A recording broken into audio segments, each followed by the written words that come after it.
My only question is why? Why? Outside of a massive payday, the first fight wasn't necessarily a competitive fight, and if they do it again, I think it's going to be less competitive. I don't think this is going to go very well for one saath. Canelo's going to definitely ego kick in and want to do a rematch.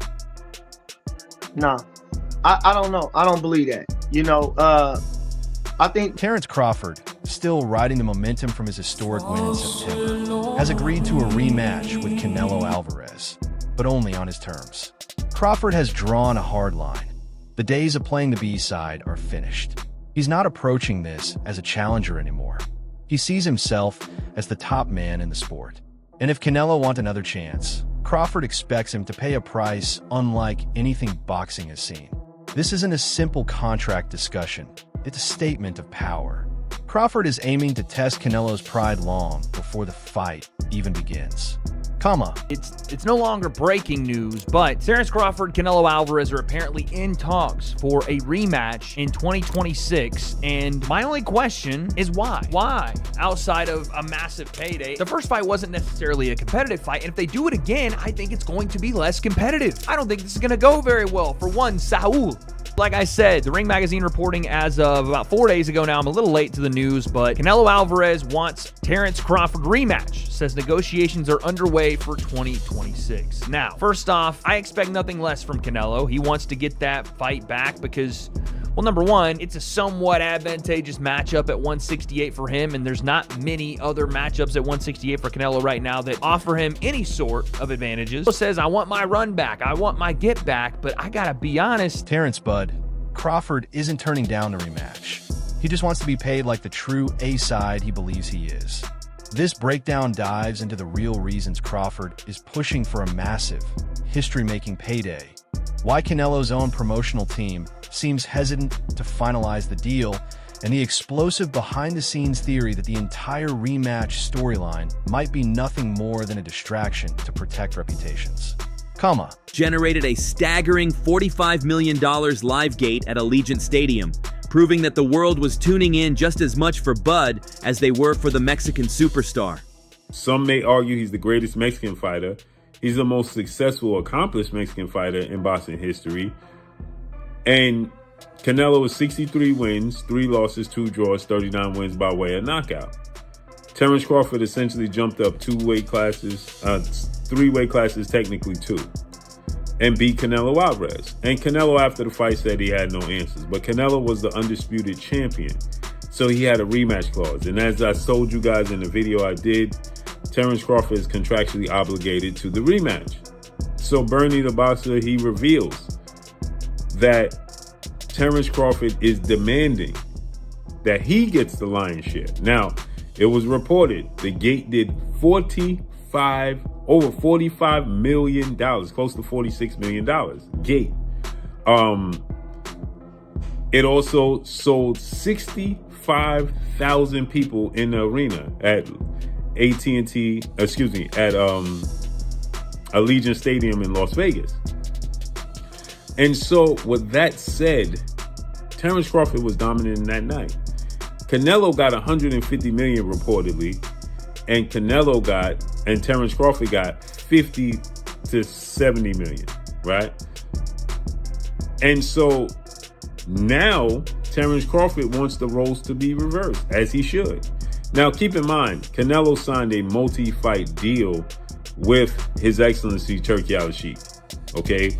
That's guaranteeing him a specific amount of purse.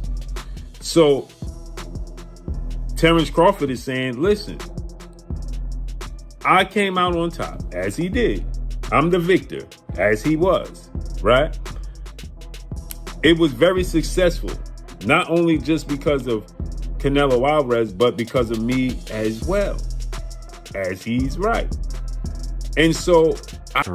Let's get right to the financial side, because that's where the entire balance of power flipped overnight. When they fought in September 2025, Canelo Álvarez was the one cashing the massive check. Reports say he secured a guaranteed payout well over $100 million. Terence Crawford, even as the sport's top pound-for-pound fighter, had to take the smaller share, earning roughly half of what Canelo made. He accepted the B-side deal for one reason only: to take the opportunity and prove exactly who he is. And that's exactly what he delivered on fight night. Come on. And he'll be 39 this September, right? So, again, he deserves to get compensated. Now, the question is going to be, is this rematch going to sell enough? Well, His Excellency Turki Al-Sheikh truly don't really care about, the purses, right? He just wants great fights. But is it going to garner the money to pay out those purses? Right? That's where the question lies. But Terence Crawford deserves it. And he's demanding that he gets $100 million. As he should. As he should. He has more to lose than Canelo Álvarez. And he can get a legacy fight at middleweight to now, I don't want to say pad his stats, but to pad his stats. If he competes at middleweight, right, and becomes undisputed at middleweight, that'll make him a 4-division undisputed champion and a 6-division champion overall, right? He has more to gain than Canelo Álvarez. Now Crawford is using that win as undeniable leverage. His camp stance is straightforward. If you're the one who came out on top, you don't go back to getting the smaller cut. The winner earns the bigger share. End of discussion. I heard Shakur saying last night that he says he thinks he should and will retire from the sport. But I don't know who else is out there for Crawford. I mean, he's only going to want to fight for 20, 30, 40 million. But who is there to fight for that kind of money? I'm not sure, The rematch, do you think the rematch would be of interest? I don't think Canelo will want a rematch. Yeah. I think there's a rematch clause. I don't know, No, there's not. Yeah, yeah. So, it's very unusual for Canelo to go into a fight without a rematch clause. Yeah. But for me, I just can't see Canelo going, yes, I want to run that back, The reality is that the first fight wasn't a lucky punch or a close split decision. It was a comprehensive dismantling. Crawford exposed Canelo's inability to deal with elite lateral movement and switch hitting precision. Canelo didn't just lose, he looked lost. Now his promoters are trapped in a nightmare scenario. Hey, yo, peace to the family. I just got through looking at a video that Bernie the Boxer shot. Shout out to my main man Bernie over there in Omar, man. Bernie the Boxer. Shout out to him, man. Bernie, pretty much, as you guys know, Saul Canelo Álvarez is being reported that Saul Canelo Álvarez wants to fight the rematch with Terence Crawford. Terence Bud Crawford, currently the undisputed super middleweight champion of the world. So now, according to Bernie, now this is what Bernie said that Bud told him, according to Crawford. Bernie said that in order for, if Canelo wants that rematch, he got to get paid $100 million. Meaning, Bud got to get paid $100 million. Now, and guess what? I told him the same. It's amazing that Bernie said that, because I told Bud that prior to Bernie coming out saying it publicly. I'm like, look, according to what y'all said, what we heard, Canelo got paid $100 million or something of that sort to fight Crawford. Crawford reported that he only made $10 million. But I'm telling you, he made more than that. He made way more than that. You know what I mean? It's being reported also that Crawford made $50 million to fight Canelo Álvarez. And I'm saying, okay, look, and he was the B-side. Crawford now sits at the top as the undisputed super middleweight champion. He has the titles, the momentum, and every bit of negotiating power. This time, he wants the script flipped. If Canelo truly wants another shot, he'll have to take the B-side money while Crawford collects the massive $100 million payday. And that demand hits Canelo in the one place he's never been challenged before, his pride. The Turkey, whatever Bud can negotiate, that's fine. But guess what?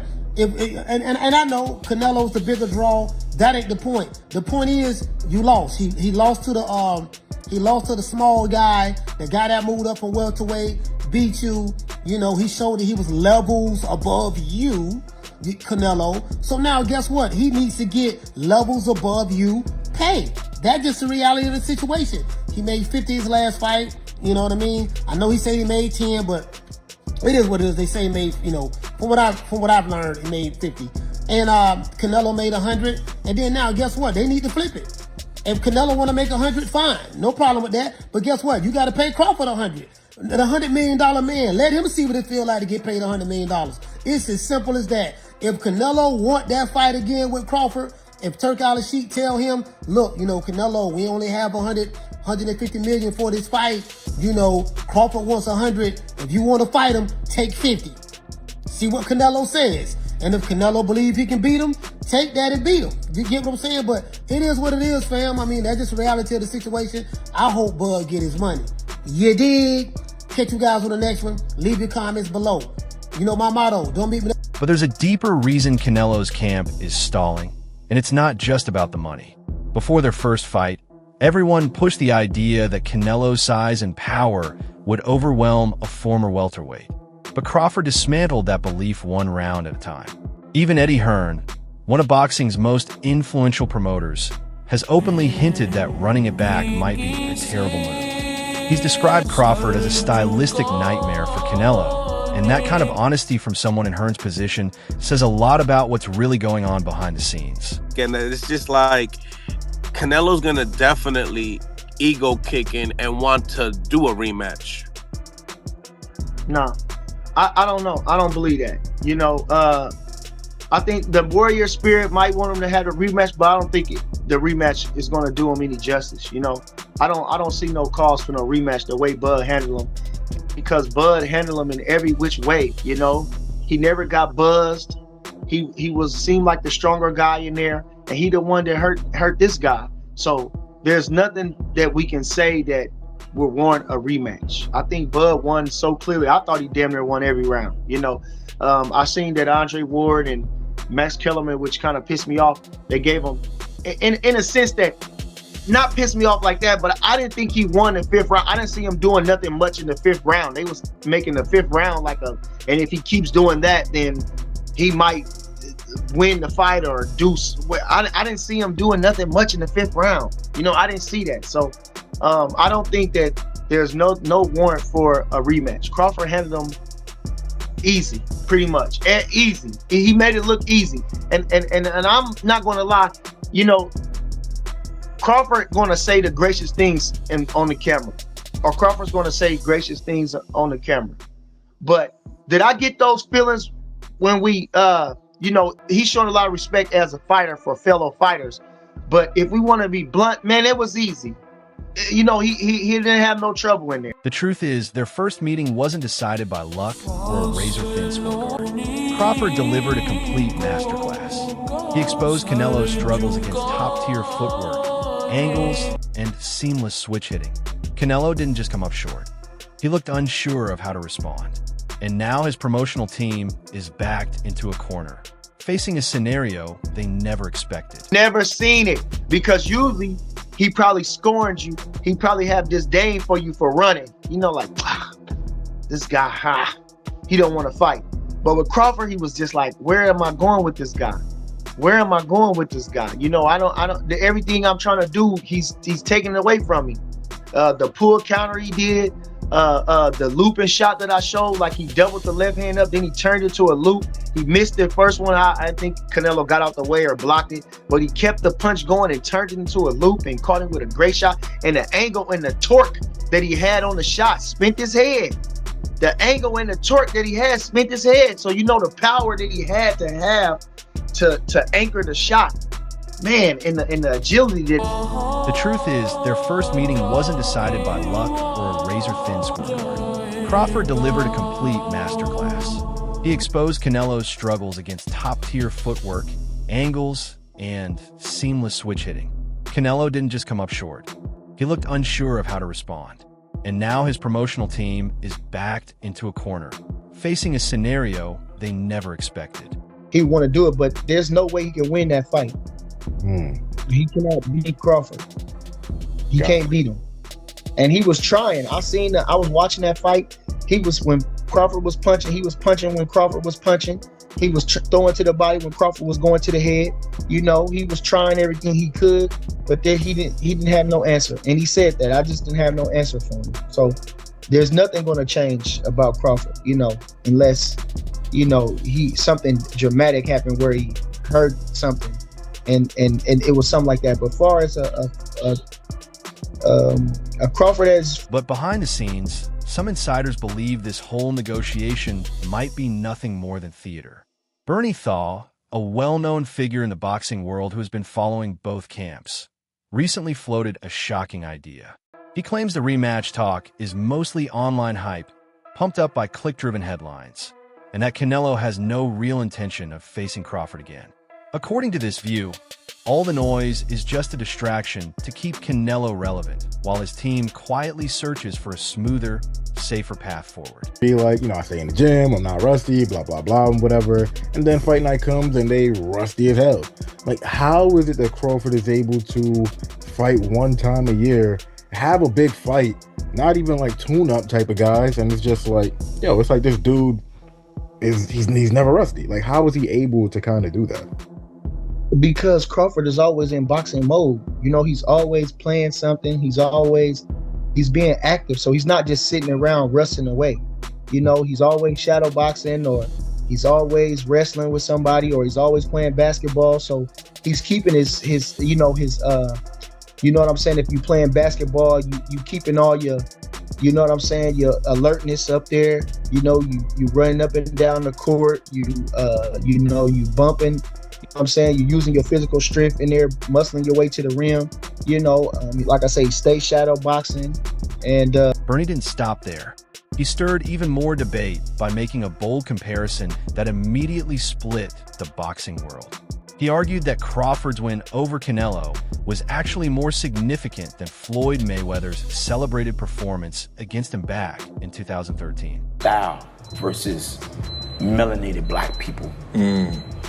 Having like more rhythm, more flashiness and panache to their stuff, more swag. Yeah. We just fight different than other ethnicities.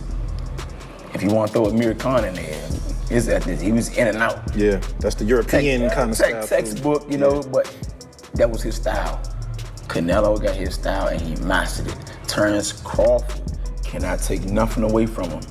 He's like freakishly good, you know, he go both sides. The reasoning is simple. Mayweather faced a young, still developing 23-year-old Canelo, while Crawford went toe-to-toe with a fully matured, battle-tested, and physically prime Álvarez, and thoroughly dismantled him. Viewed this way, the current chatter about a rematch starts to feel empty. Canelo knows he was outclassed in a way Floyd never managed, and no paycheck is likely worth putting himself in that position again.